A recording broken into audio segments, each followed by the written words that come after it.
He was an old man who fished alone in a skiff in the Gulf Stream, and he had gone 84 days now without taking a fish. In the first 40 days, a boy had been with him. But after 40 days without a fish, the boy's parents had told him that the old man was now definitely and finally sallow, which is the worst form of unlucky. And the boy had gone at their orders in another boat, which caught 3 good fish the first week. It made the boy sad to see the old man come in each day with his skiff empty, and he always went down to help him carry either the coiled lines or the gaff and harpoon and the sail that was furled around the mast. The sail was patched with flour sacks, and, furled, it looked like the flag of permanent defeat. The old man was thin and gaunt, with deep wrinkles in the back of his neck. The brown blotches of the benevolent skin cancer the sun brings from its reflection on the tropic sea were on his cheeks. The blotches ran well down the sides of his face, and his hands had the deep creased scars from handling heavy fish on the cords. But none of these scars were fresh. They were old as erosions in a fishless desert. So, what do I think about when I read this passage? Well, we have 2 characters, essentially, the boy and the old man. No names. And the boy is empathetic to the old man's plights. And he probably enjoyed working with the old man. And it troubles him that the old man is becoming, I guess, too old to fish well and make a living anymore. And that's what you can really gather from the first couple of paragraphs. But essentially what I see and think about is the symmetry in this passage. There's a lot of symmetry. This is just the first page of the book, The Old Man and the Sea by Ernest Hemingway, which I believe he won the Nobel Prize for. Literature, that is. That's what I read on Wikipedia, anyway. He was an old man who fished alone in a skiff in the Gulf Stream. It's a topic sentence, right? The first paragraph starts with the topic sentence. It just basically tells you who the character is, the main character. He was an old man who fished alone. Apparently not always alone. Sometimes he had a boy to help him. In a skiff, in a boat, in the Gulf Stream. So somewhere off the coast of maybe Florida or something. He's working, and I'm guessing that the fish that they catch are marlin, or whatever these fish are called. Right, these big ones, the giant fish that require a lot of work. And if you read the book, these are giant fish, and they are dangerous to fish for because they're strong and powerful. But we won't get into the whole book. That does bring a side note, though. For some reason, I don't know where, I've heard this from people, and I've read this somewhere online, that this is a difficult book to interpret. I don't think it's a difficult book at all to interpret. It's just a simple parable, right? Don't stop working until the very end. Don't admit defeat. Don't admit permanent defeat, as it says here about the sail. All right, that's enough digression. What do I mean by symmetry? Well, the first half of the first paragraph is more about the plot, in a way. And then the second half of that paragraph is more about what the boat looks like, right? In a way. And then the second paragraph is what the old man looks like. And it's interesting that this section is about the boat mainly. I'm not trying to be super specific here. And this is about the old man. And they're kind of almost the same in size, right? Like visually, they just kind of take up the same amount of space on the page.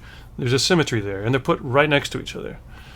And I guess the best way to dig into this symmetry is to look at the last sentence in each of these paragraphs, particularly this one and this one, because they both include similes.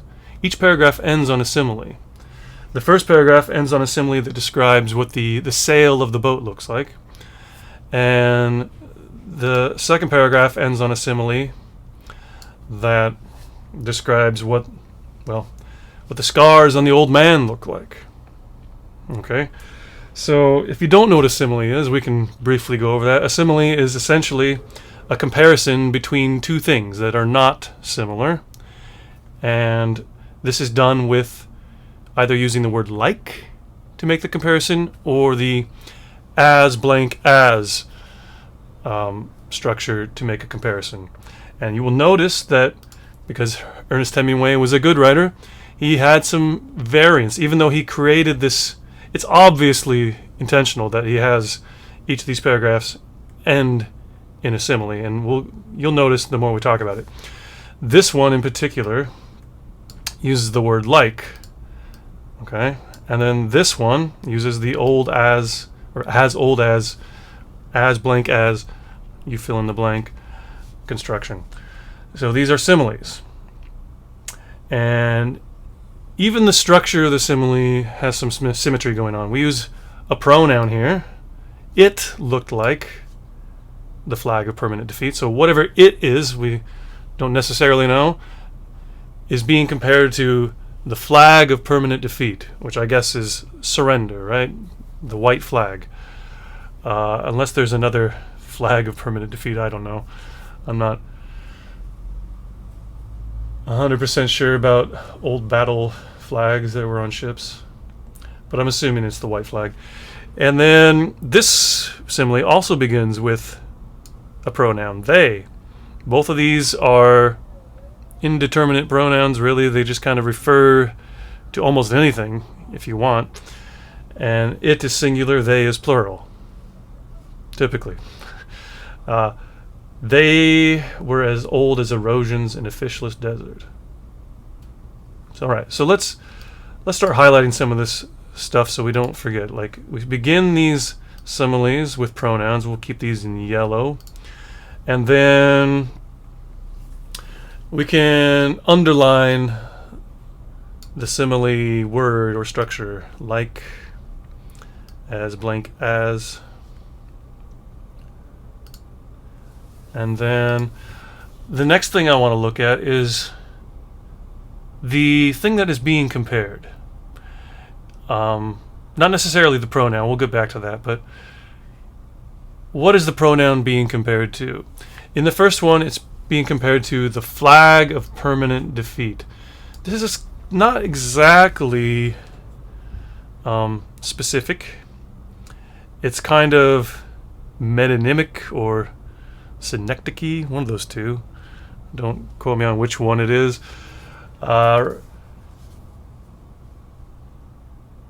It doesn't exactly say the flag of surrender, the white flag of surrender. It just kind of metaphorically describes what that is, right? It associates the white flag with what it symbolizes, and I believe this is more metonymic than synecdoche, but whatever. Tell me in the comments. What is the symbolization of a white flag? It's permanent defeat. It's, well, or surrender, please stop shooting. I give up. All right? It has a metaphorical quality to it, is my point. And if we look at what's being compared in the second simile, this is even more abstract and metaphoric. It's erosions. Okay, we know what an erosion is, and we know that erosions tend to exist in deserts. All right, that's where, I mean, a desert is just an eroded landform, essentially, of some sort. In a fishless desert, why do we add the fishless? Well, you would assume that a desert is fishless, unless you're going to find some fish in an oasis somewhere, in a small pond. But I think the point is, it brings it back to what is the plot of the story, right? The man hasn't caught a fish.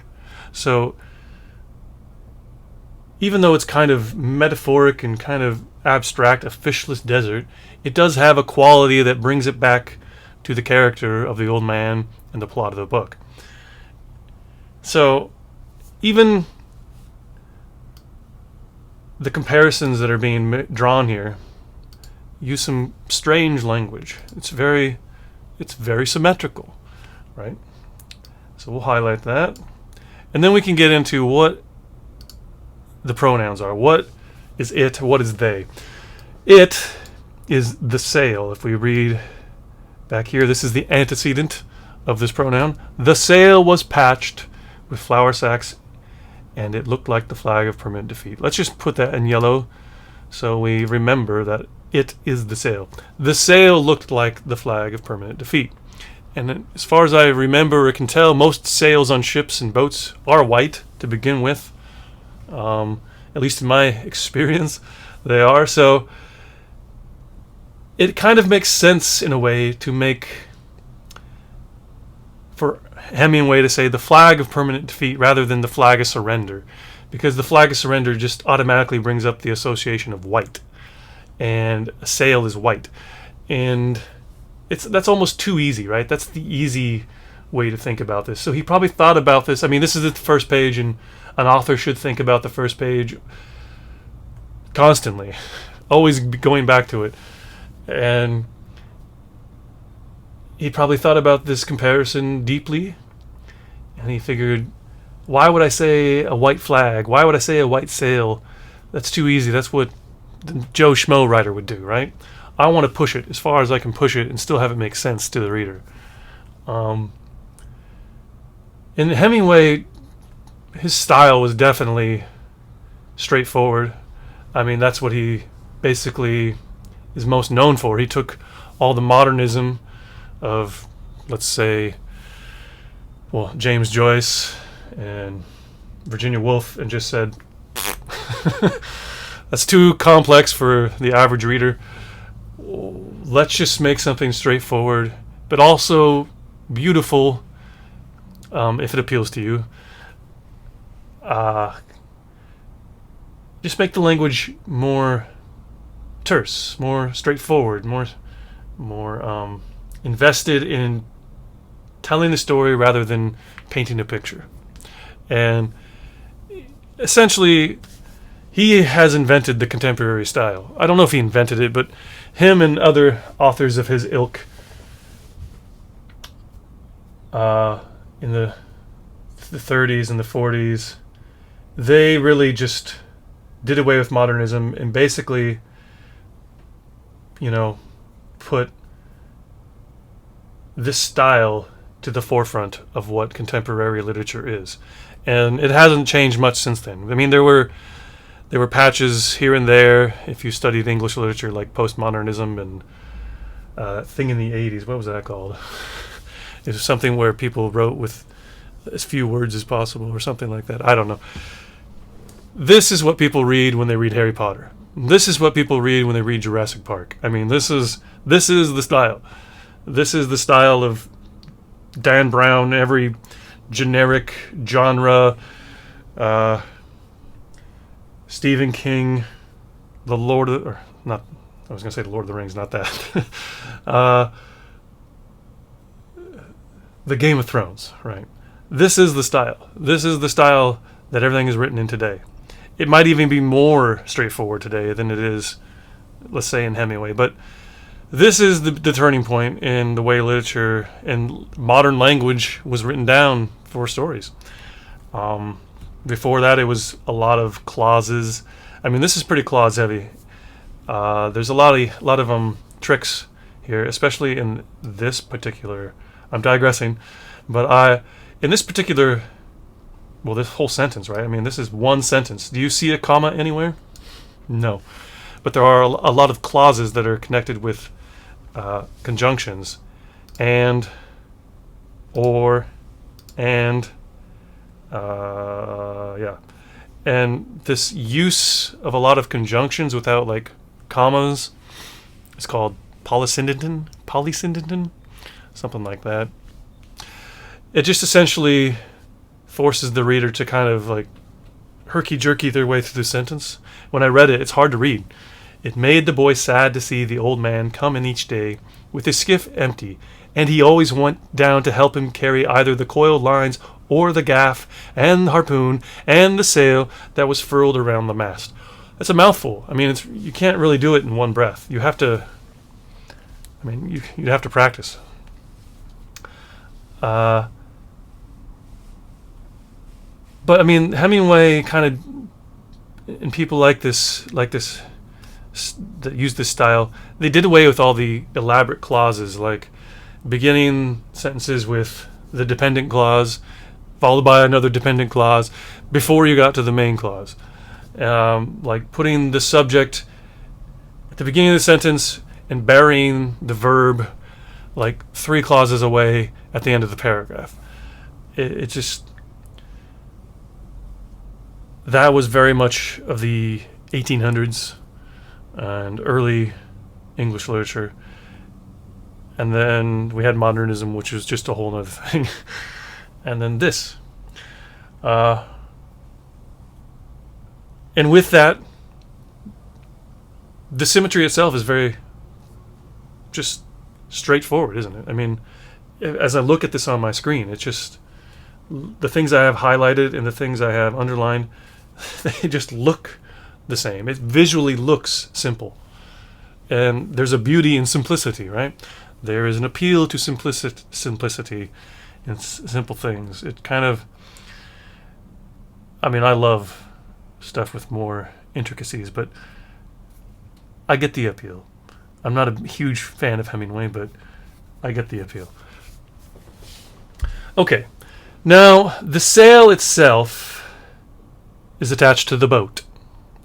Okay, and I want to look very closely at the words that are used to describe the sail itself. It was patched. Okay, so in a way we are characterizing the sail, the boat. Hemingway is taking the time to give you the plot and then describing essentially the boat. You know, what is on the boat, what is required to make the boat work. The coiled lines, the gaff, the harpoon, the sail. All of this apparently has to be moved and taken off the boat and put on the boat and stuff like that. I don't know. I'm not a sailor. I'm not a fisherman. I have no idea. You don't have to know these things to read a book and enjoy it. And I don't know pretty much anything about this particular trade, and I read the book and understood it because it's just a parable. It's not about understanding fishing. It's about understanding, the psychology of just pushing forward until your very last day, even with defeat. And if you read the book, spoiler alert, he catches a fish, a huge one, the one he's searched for his whole life. And at the end of the book, he doesn't make it back home with that fish. He is permanently defeated. Enough said. You read the book. It's really short. It's not even a novel. It's a novella. 99 pages, this version. I don't know, that's probably 40,000 words, maybe. Yeah. I can read you the synopsis on the back. Set in the Gulf Stream off the coast of Havana, Hemingway's magnificent parable, is the story of an old man, a young boy, and a giant fish. It was the old man and the sea. Oh, that won Hemingway the Nobel Prize for Literature. Maybe I read it there. Maybe I didn't read it on Wikipedia.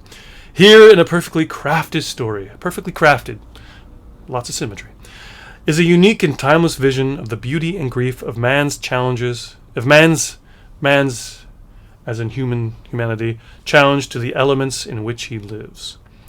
It is unsurpassed in Hemingway's ouvert, however you say that. Every word tells, and there's not a word too many. Yeah. It is just a simple fable. And to interpret it is not that difficult. I think people like to be pretentious, especially from some of the people I learned from. Okay. Anyhow, I'm not interested in talking about the politics of a book or all that other pretentious crap that goes in the book. Like, I mean, I do enjoy critical theory in its own right, but I want to write well, and writing well requires studying the writing, not just making all these esoteric remarks about what literature is and what the author's intention was and how it fits into a political landscape and zeitgeist and all that nonsense. Anyways, I mean, that's fun, but the sail was patched. Holy crap, that was a digression. The sail was patched with flour sacks.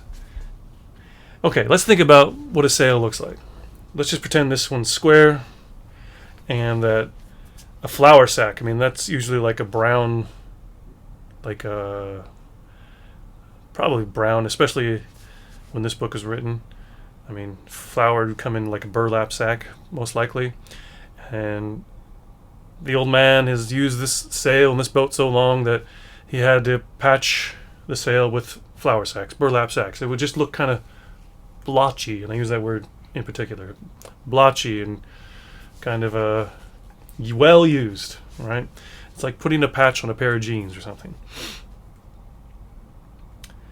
And then directly after that, the old man was thin and gaunt with deep wrinkles in the back of his neck. Okay. The brown blotches, brown burlap sack, blotches, patches of the benevolent skin cancer the sun brings from the reflection, blah, blah, blah, blah, were on his cheeks, right? His white cheeks, he's so tan, he's been in the sun so much his entire life that he's got these brown blotches of skin cancer. Benevolent is a strange choice of words. It means it's a good skin cancer, I guess. But you see, I hope you see what I'm trying to get at here is this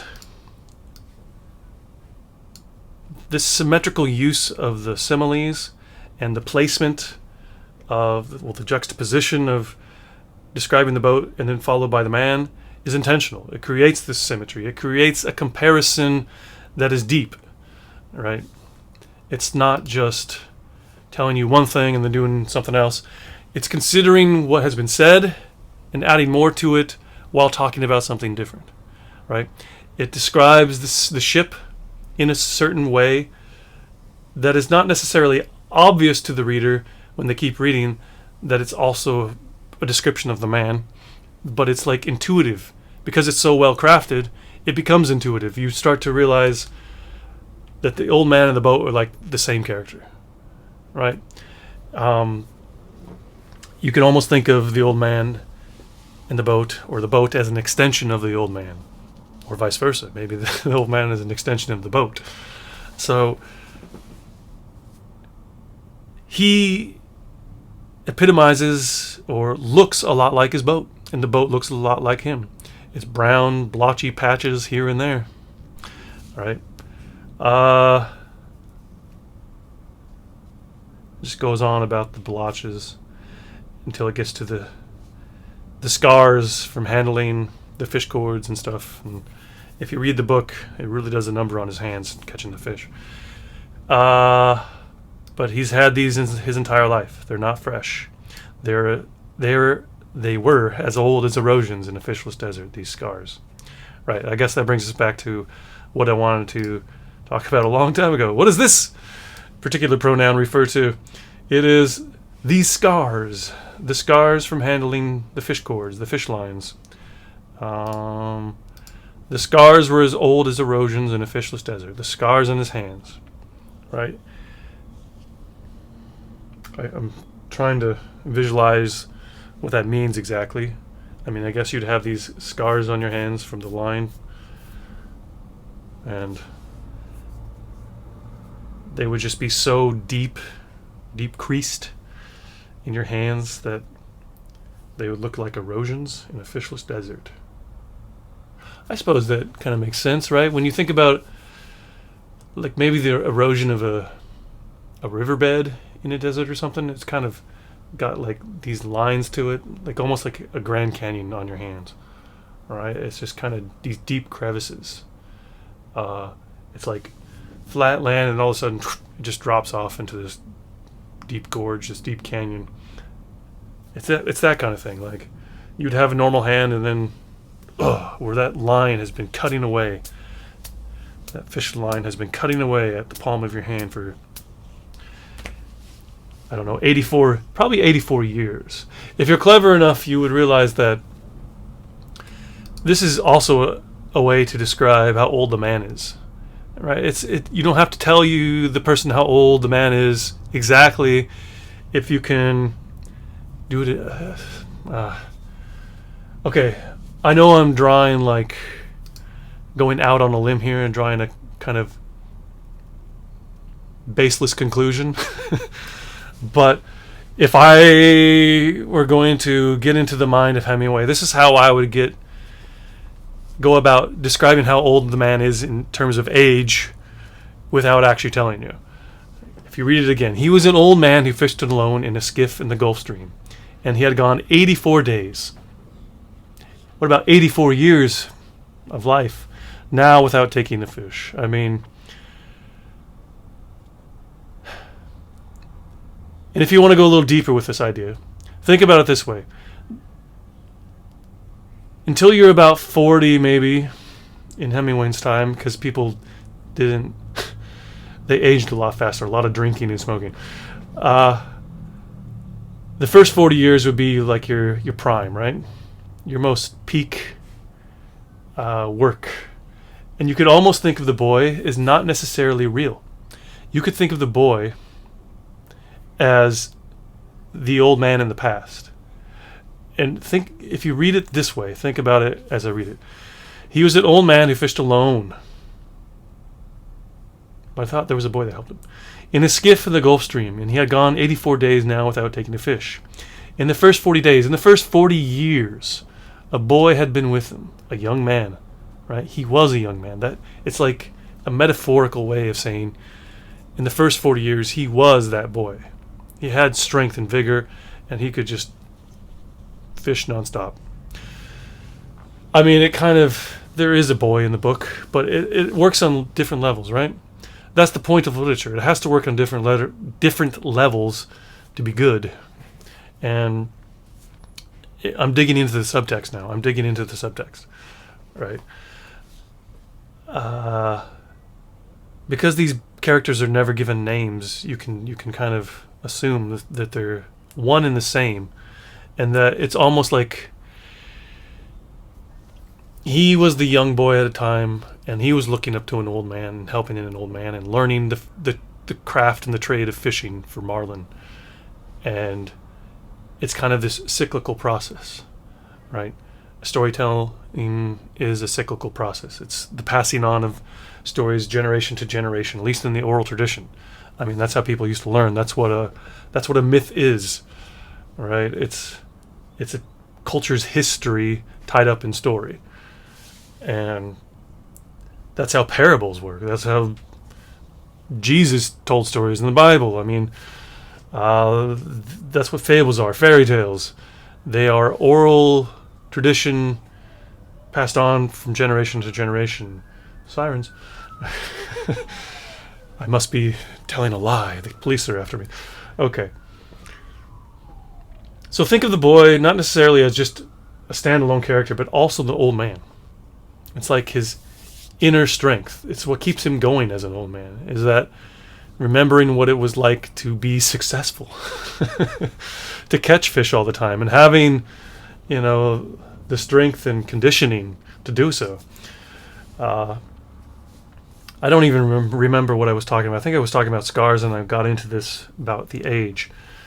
But, I mean, there's just so much you can do with the first 2 paragraphs of this book. And, I mean, you could probably get a long way without reading the whole book first, but I did read the book. And so I am kind of bringing back my knowledge into this discussion here and analysis. I don't know how much more I want to say about this, but I mean, and my battery's getting low, and how long has this video been? I don't know. It doesn't tell me the time. About a half an hour, I suppose.